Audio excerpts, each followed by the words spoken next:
can find this journal online. You can read it for free. All these scriptwriters, they have had access to read it over a decade. There has been lots of unnecessary stereotyping made towards Friedrich's character. I will point out some of them partly because they are truly ridiculous, but also because they show how long a journey we have to understand Louisa May Alcott's worldview. In one supposedly feminist study that I read, the author pointed out that Friedrich, having Shakespeare, Milton, Plato and Homer in addition to his German Bible in his bookshelf, represent the way Jo is now captive of the male power. Apparently, if a fictional male character who happens to be a teacher of philosophy has books about philosophy in his bookshelf, that must make him a sexist. Louisa herself grew up reading books and teachings of these particular philosophers. Plato was actually one of the first philosophers who talked about gender equality. Christine Doyle points out that throughout the book series, Friedrich's character represents the positive aspects of the German culture that the new immigrants embodied.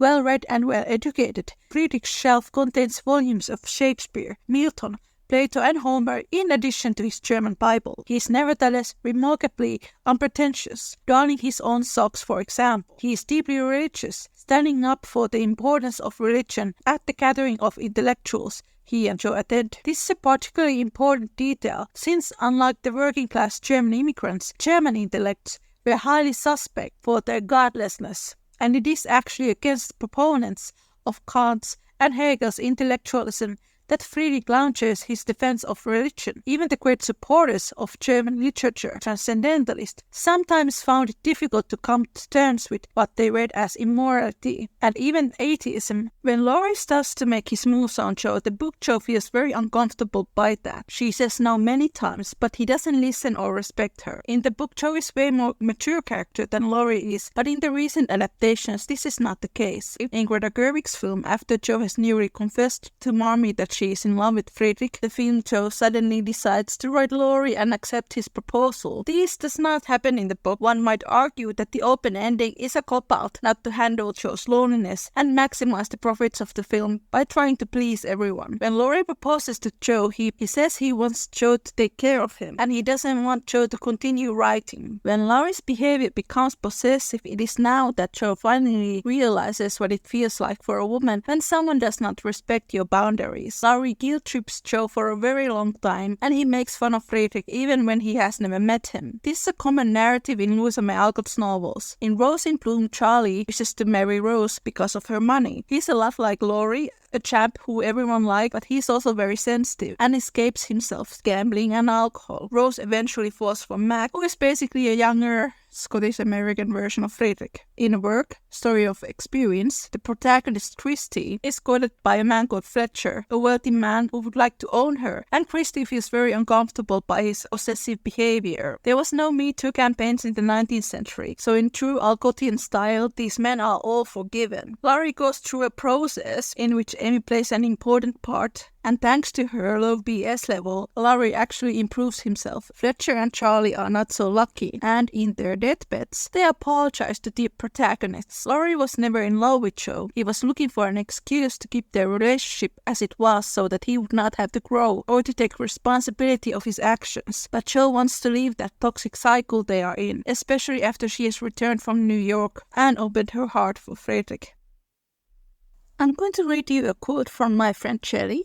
And Shelley knows Louisa May Alcott's books like her own pockets. In my opinion, Louisa May Alcott draws a lot of deliberate similarities between characters like Laurie, Charlie in Eight Cousins and Rose in Bloom, Tom in An Old-Fashioned Girl, Jack in Jack and Jill, and Tony in Under the Lilac, all of whom are raised in relatively comfortable settings, are kind-hearted and clever, and talented, but more than a little wild and indolent, and are influenced, whether for good or evil, most heavily by women. In Laurie's case, the Marchers are explicitly referred to as a positive influence over him, but it's Marmee, Jo and Amy who ultimately hold the most sway, and each of their relationships with him represent some version of semi-domesticated feminine power, mother, sister, the lover. Despite the stated importance of the first two influences, however, Laurie isn't really inspired to better himself simply for the sake of being a better person growing up, until he talks to Amy, who instead of mothering him or sparing his feelings, speaks to him honestly and tells him he needs to grow up. In Rose in Bloom, Rose's primary issue with Charlie is that Charlie is expecting her, the woman, to be the angel who saves him from himself, keeps him from harm, and he repeatedly wounds Rose by exploiting her natural kind heart and desire to help. Louisa could have gone down that same route with Nat and Daisy, Tommy and Nan, and even Jo and Laurie or Laurie and Amy, but in all those other cases she writes a story where women request to be afforded the same respect they want, and they expect that from their life partners, and the men either shape up and meet them on equal footing or miss out. Then there is the Friedrich archetype, that is Mac in Rose in Bloom, Friedrich in Little Woman, John in Hospital Sketches, Adam in Moods, David in Work. But the Friedrich archetype, he is usually older and more calm, self-reliant and more grounded than the Laurie archetype. There is silent passion for the protagonist, desire to be on the equal ground with them. The idea that love beautifies a person and that when you are in a relationship with the right person, you inspire each other to be better. This is a really common theme in Louisa May Alcott's novels. In Friedrich's case, he wants to be worthy of Jo. He applies for a job in the West so he can provide both for Jo and his nephews. In the sequels, you can very clearly see how well Jo and Fritz perfectly balance each other's. The Friedrich archetype is mainly based on Henry Thoreau. He was the great love of Louisa's life. There was a very strong friendship between them. With Louisa and Henry, there was almost a telepathic understanding between one another. Here's another quote from Shelley. The love story of Mac and Rose in Rose in Bloom is one of the most romantic ones in all of Louisa May Alcott novels, and a lot of that hinges on that telepathic form of communication. It's letters that sort of opens the window of their souls to each other, and they connect on an intellectual level that to them deepens the love. Silent passion is a good way to describe it. I think the idea of Louisa May Alcott modeling her heroine's love interest after men she admired in real life is almost tragically funny, because while she's writing something and thinking, and here's the happy ending, our beloved protagonist learns life lessons and finds love and future happiness with the mate who is worthy and equal to her. A large portion of her readership is going, quote-unquote, she married that guy. Why? Because they are having trouble looking past the outward appearance. And unfortunately, I think a lot of people nowadays still miss her main point because they get so hung up on who didn't end up together that they fail to see why the people who did end up together are right for each other, and how that marriage based on love and trust and respect and similar goals is so radical for a time that emphasized financial stability and or upward mobility over personal happiness. The fact that Louisa May Alcott was in love with Henry Thoreau and that she had a fling with young Wisniewski, this is common knowledge. You can read about it from pretty much every single Louisa May Alcott biography and from online as well. For example, Alcott schooler Susan Bailey, who runs Louisa May Alcott is My Passion blog, she has written tons of information, fact-based articles on Louisa's relationship with these men. But I'm going to read you a quote from Marlowe Daily Galleon. Alcott shows women finding their own empowerment and satisfaction through their writing, through their art, through their relationships with others, the way they structure domestic activities, even in the way they are thinking about marriage as a partnership. Also, Alcott anticipates discussion of women's pleasure and fulfillment. When I teach Little Women, I like to ask my students if they enjoyed the sex scene. This is a subtle but important scene of intimacy and pleasure. After Meg and John have a discussion about finances, Alcott carefully includes a moment where Meg puts on John's coat, the coat that he is only able to buy because she returns the dress and they have enough money.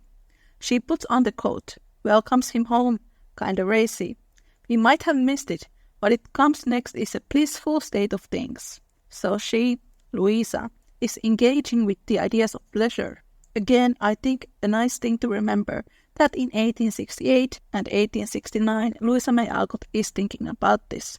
Louisa May Alcott was a transcendentalist. Transcendentalism was an American philosophical and Christian movement. Transcendentalism was based on the ideas of German philosopher Immanuel Kant and his ideology about the universal family, belief that all nations can learn from one another. Transcendentalists, they took this message to their hearts. If you know anything about the 19th century world events and conflicts, the Transcendentalists were seen radical, but they were also ahead of their time. Getting familiar with other cultures was encouraged. The German immigrants were widely discriminated. Transcendentalists welcomed them. The most respected and valued literature and poetry and plays and art all came from Germany, and Louisa's whole worldview was based on German philosophy. The 2019 film has been criticized for not including transcendentalist ideas, and when Greta Gerwig was promoting her film, she made tons of xenophobic statements about Friedrich's character, him being German, and him speaking with a German accent, and how Greta Gerwig thought it was repulsive. All these xenophobic comments, they don't align with Louisa's philosophy about the transnational family. And Greta Gerwig is a descendant of German immigrants herself. Some of the criticism what I have come across about Greta Gerwig is that she's reluctant to have minorities represented in her films, which is very unfortunate. When Jo decides to stop writing to the weekly Volcano, she makes a remarkable realization. As a creator, everything that she writes to her novels has either a good or a bad influence to her readership, and she stops to think how much damage she has done by writing stories that conflicted with her own morals. She's not even paid well for those stories. Friedrich, he represents the older Louisa and her whole transcendentalist worldview. He reminds Jo who she is as a person and that she has a good heart. Jo grew up in a family that was always ready to help those in need. Her mother took Jo and her sisters with them when she went to help the immigrant families, and her father lost his job when he took a black child to his school. The Alcotts were abolitionists and even hid black slaves at their home. Louisa had first-hand witnessed people being discriminated because of their ethnicity. Gerwig also complained about Friedrich's looks, and this is the one thing that most people miss in Little Women. Katharine Hepburn and Paul Lucas from the 1933 film probably are closest to what the characters are written to look like. The point of the story is that love beautifies a person. Jo is not written to be beautiful, but she finds Friedrich very attractive and he's attracted to her. Louisa was not particularly beautiful either. Even her fans were disappointed when they saw her. There's a hilarious scene in Jo's voice. There's this adult fan who comes to meet Jo Bear, Jo's and Friedrich's son. He points out the portrait of his mother, and this fan is like, "Oh no, I expected her to be 15 and pretty and have pigtails. I don't think I want to see her now because she looks so mundane." Laurie is written to be a conventionally good-looking character, but his actions over Jo are ugly. Films are sold with beautiful people, and I would be more worried about the way the filmmakers gloss over Laurie's flaws. Because of her look, sometimes Jo feels herself as a freak, and that she's not worthy of love. Friedrich basically tells Jo that it is okay to be clumsy and unconventional and still be worth loving. Louisa met Ladislas Wisniewski in Switzerland when she was working as a companion for an invalid woman called Anna Wold. Laddie was a 21-year-old composer from Poland. He was very charming and he called Louisa his little mama. He had tuberculosis and Louisa nursed him. Louisa was a trained nurse. He was flirting with Louisa. Something happened between Ladislas and Miss Weld. They got into an argument. Some people believe that he tried to force her to sleep with him, and others say that he proposed her. There is an Alcott story called Anna Swim. It has a character who sounds just like Ladislas, and he proposes a rich heiress called Anna. So maybe proposal idea is not so far-fetched. This is what Louisa writes. Anna troubled about Laddie, who was in a despairing state of mind. I could not advise them to be happy as they desired, so everything went wrong and both worried. Previous diary markings suggest that Laddie has been flirtatious with Louisa, and had even mentioned possible future together. Louisa had written that Anna Weld was whiny, needy, foolish, and didn't have a clue about Goethe. The tone of Louisa's diary markings change. She begins to sympathize Anna and becomes more suspicious about Laddie. When Louisa writes, could not advise them to be happy as they desired. What does she mean? Did Ladislas and Anna had suddenly become affectionate with one another? It is very unlikely, because quite soon Ladislas announced that he was leaving. Imagine being Louisa. First, this handsome young guy is flirting with you all the time and being romantic, and then he proposes your boss. Louisa was not rich at the time. She was not considered particularly beautiful, and Louisa was about 32 when this happened. When her employment ended, she went to Paris and spent a day with him without a chaperone, which was very scandalous. And after that, she wrote her very censored journals. Words couldn't be. If you guys have read A Little Woman 2019 film guide, Greta Gerwig writes, Jo and Laurie could be a great couple if they would like to be. Well, it does seem that Louisa did not want it. This reminds me what Emily said in our Laurie podcast. When Laurie was proposing Jo, he was looking for someone to nanny him. Alcott biographer Harriet Weisen points out that perhaps Ladislas was a conman who preyed on wealthy women. There are things that suggest that Wisniewski might have been a conman. Louisa writes in her journals about his miraculous recovery from tuberculosis. Tuberculosis killed millions of people, and very conveniently, Ladislas is miraculously healed just before he has this conflict with Miss Weld. I don't know if he was a conman or not. I do believe that he might have mistaken Louisa's care for him as something romantic, and that he did want her to nanny him, which is not something that you can build a healthy relationship on. Thank you so much for sharing my love for Little Woman. All the transcriptions of the Little Woman podcast are now available as paperbacks, ebooks, and as audiobooks on Amazon, Kindle, Nook, and bookstores. You can find all the links from the description. And now, back to the show.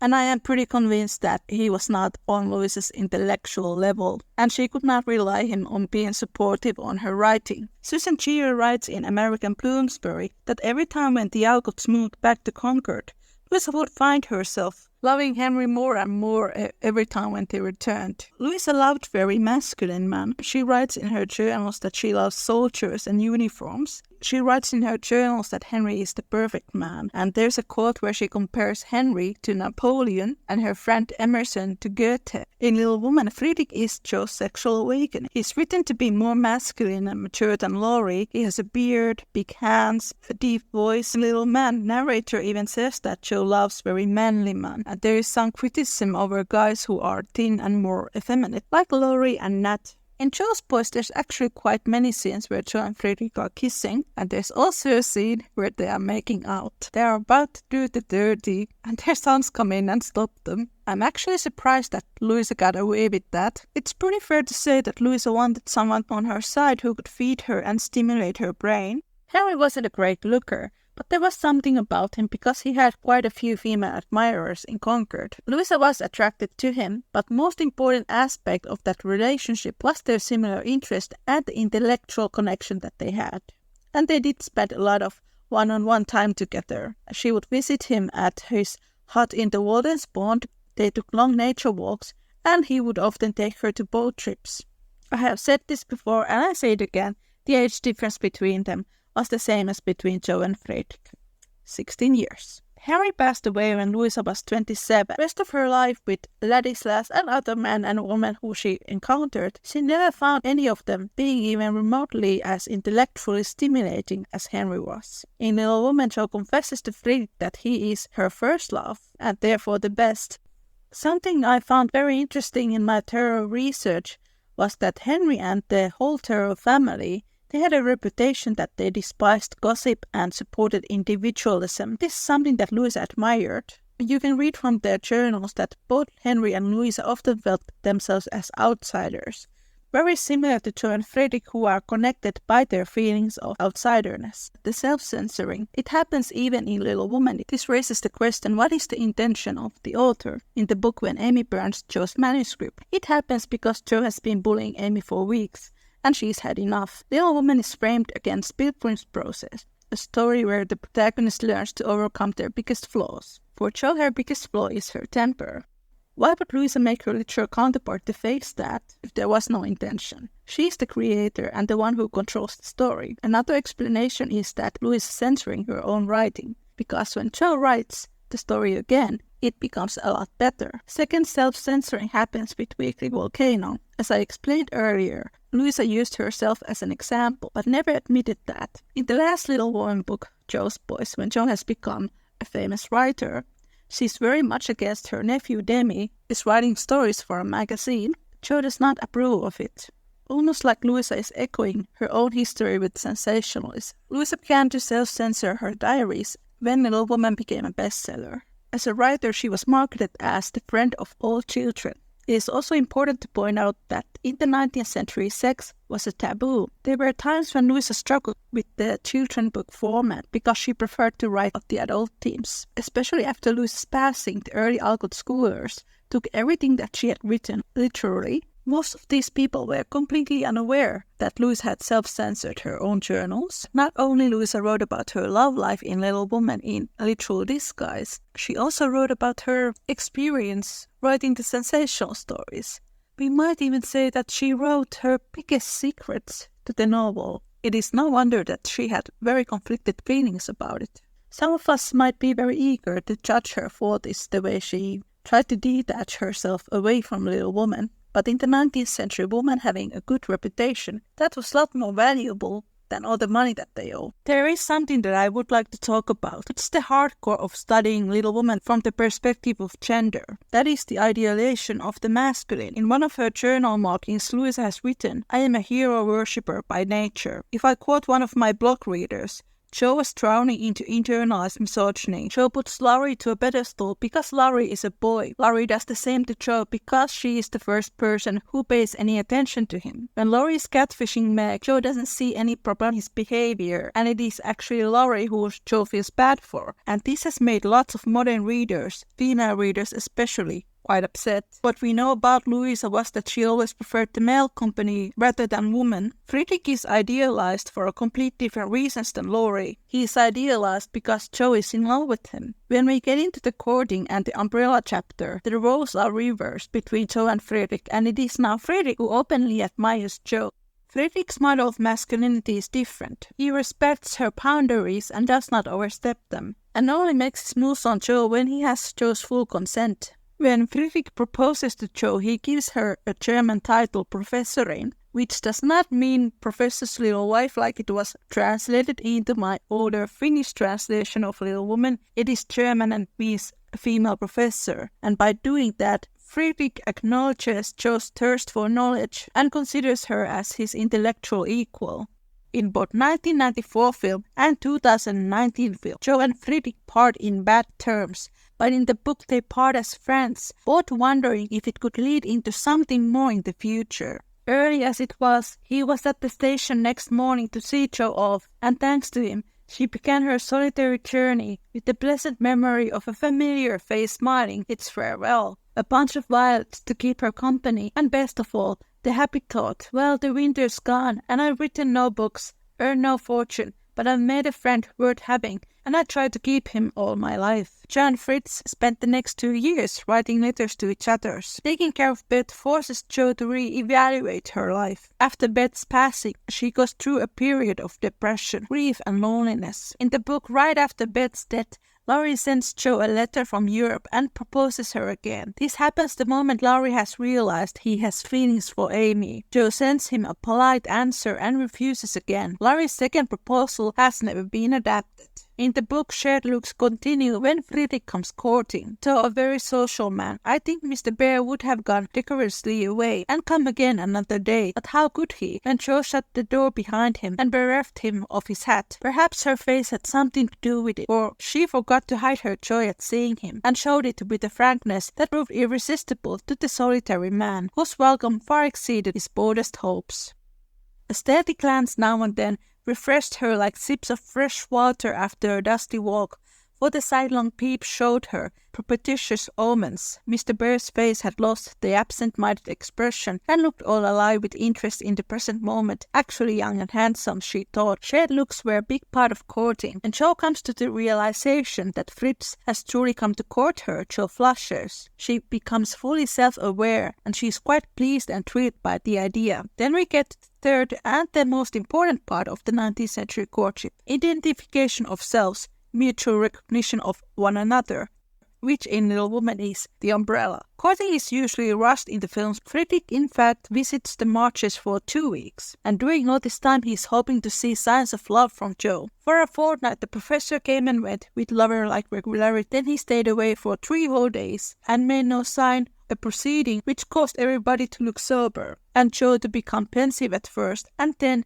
and as for romance, very cross. The idea of possibly losing Friedrich has become petrifying. She goes to the German quarter to look for him, but he is nowhere to be found. It starts to rain and Jo is ready to burst into tears, and then he is there. I feel to know the strong-minded lady who goes so bravely under many horse noses and so fast through much muss. Do you do down here, my friend? I'm shopping. Mr. Bear smiled as he glanced from the pickle factory on one side to the wholesale hide and leather concern on the other, but to her he only said politely, "You have no umbrella. May I go also and take for you the bundles?" "Yes, thank you." Jo's cheeks were as red as a rib, and she wondered what he thought of her, but she didn't care, for in a minute she found herself walking away arm in arm with her professor, feeling as if the sun had suddenly burst out with uncommon brilliancy, that the world was all right again, and that one truly happy woman was passed through the wet that day. Jo doesn't have lots of experiences with men, so it makes sense that she is quite clumsy and awkward around him. In an earlier version of the script of Greta Gerwig's film, Jo actually pulled down a chair when Fritz came to visit, and he fixed it in a very calm manner. At least they included the part of Jo setting herself on fire, and the viewer finds out that Friedrich is just as clumsy. "We thought you had gone," said Jo hastily, for she knew he was looking at her. Her bonnet wasn't big enough to hide her face, and she feared he might think the joy of it betrayed unmaidenly. Once again Jo flushes, and she is very aware of his presence. The sharing of the interior lives happens while trying to interpret the other person's tone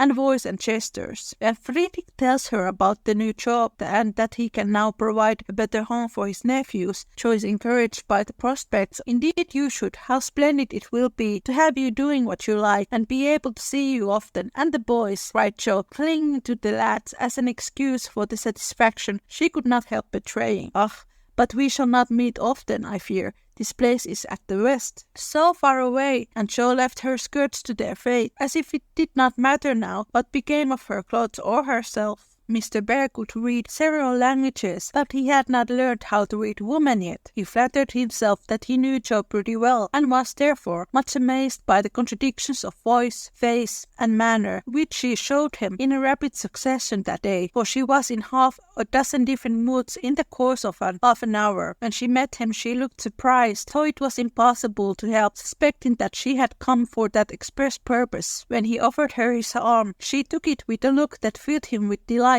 But when he asked if she missed him, she gave such a chilly, formal reply that despair fell upon him. On learning his good fortune, she almost clapped her hands. Was the joy all for the boys? Then on hearing his destination, she said, "So far away," in a tone of despair that lifted him onto a pinnacle of hope, but the next minute she tumbled him down again by observing like one entirely absorbed in the matter. Narrator points out the difficulties of the mute courting, the narration of love, how to verbalize it through non-verbal clues. When they go shopping, Jo is very clumsy, and Friedrich starts to see how Jo indeed goes by contradictions. In the store she hides her fried face to a shawl. "Does this suit you, Mr. Bear?" she asked, turning her back to him and feeling deeply grateful for the chance of hiding her face. "I actually always thought that this scene was very intimate. It gives me some serious 1995 Sense and Sensibility vibes." The next moment she rummages the counters like a confirmed bargain hunter. Jo's pattern is to hide vulnerabilities into action, but Jo has gotten into a point where she is ready to let down all her walls. For now the sun seemed to have gone in as suddenly as it came out, and the world grew muddy and miserable again, and for the first time she discovered that her feet were cold, her head ached, and that her heart was fuller of pain than the latter. Mr. Bear was going away. He only cared for her as a friend. It was all a mistake, and the sooner it was over the better. With this idea in her head,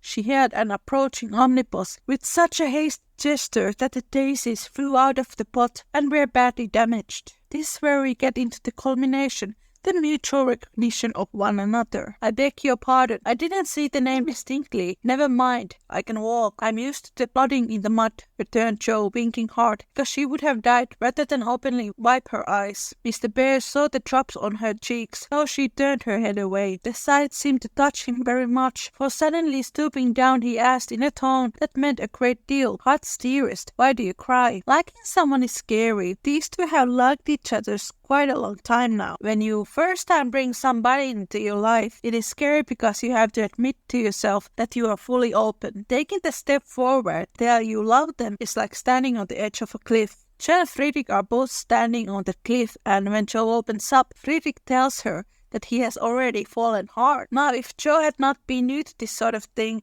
she would have said she wasn't crying, had a chord in her head, thought any other feminine fit proper to the occasion. Instead of which, that undignified creature answered with an irresistible sob, "Because you are going away." "Oh my God, that is so good," cried Mr. Bear, managing to clap his hands in spite of the umbrella and the bundles. "Jo, I have nothing but much love to give you. I came to see if you could care for it, and I waited to be sure that I was something more than a friend. Am I? Can you make a little place in your heart for old Fritz?" he added, all in one breath. "Oh yes," said Jo, and he was quite satisfied, for she folded both hands over his and looked up at him with an expression that plainly showed how happy she would be to walk through life beside him, even though she had no better shelter than the old umbrella, if he carried it. Friedrich wants to go on to his knees, but they are on the middle of the street covered in mud, which makes it difficult, so they express their love by looking at each other's, and they no longer care about the surroundings. Jo calls Friedrich by his first name for the first time, which delights him. He says that his sister was the last person calling him Friedrich. Poor man, that was 5 years ago. Fritz also calls Jo as Jo and not as Miss March anymore. Conversation is now open and tender. Louisa's love for Germany continues when Friedrich asks Jo to use the word "tu"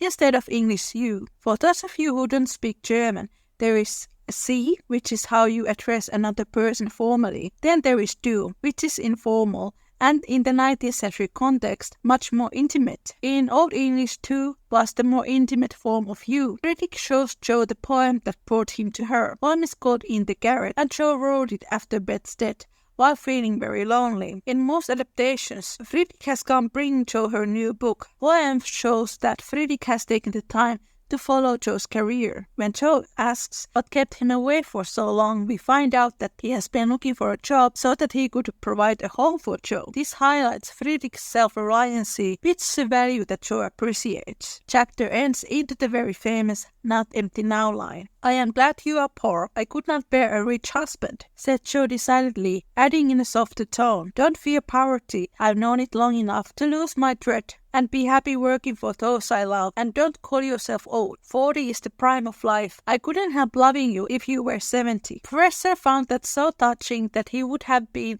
glad of his handkerchief. As he couldn't, Jo wiped his eyes for him and said, laughing, as she took away a bundle or two, "I may be strong-minded, but no one can say I am out of my sphere now. I'm bearing burdens. I'm to carry my share, Friedrich, and help to earn the home. Make up your mind to that, or I'll never go," she added resolutely as he tried to reclaim his load. "Ah, to give me such hope and courage, and I have nothing to give back but a full heart and these empty hands," cried the professor, quite overcome. Jo never would learn to be proper, for when he said that, as they stood upon the steps, she just put both hands into his, whispering tenderly, "Not empty now," and stooping down, kissed her Friedrich under the umbrella. Here's another quote from Christine Doyle. "While Meg and Joan are the down-to-earth couple, Amy and Laurie are the romantics, the artists. Jo and Friedrich combine the two. One of Friedrich's most compelling qualities is that he combines domestic and romantic heroism. Most 19th century courtship restrained from crossing the line until marriage, but that did not necessarily mean that all relationships lacked passion. Listro mentions that middle to upper middle class couples often did not undertake physical consummation until marriage. However, during unchaperoned courtship they would. Primary sources tend to suggest that during the 19th century, sex became linked to the sentiment of love, especially for women. While women were supposed to be pure by nature, Listro asserts that Victorians joined the sexual and spiritual and the moral in the concept of true love. Here's a quote from Little Woman fan Kimberly East. "In The Professor, Jo found a candidate for a kind of marriage she had not considered possible, a union between two people where freedom and partnership intertwined. In such a relationship, she didn't have to sacrifice anything. As a matter of fact, she was able to realize a dream that she otherwise may not have been able to achieve, and in later books, she finds success as an authoress as well as providing a home for boys. Her liberation is complete, and no sacrifice has been required of her."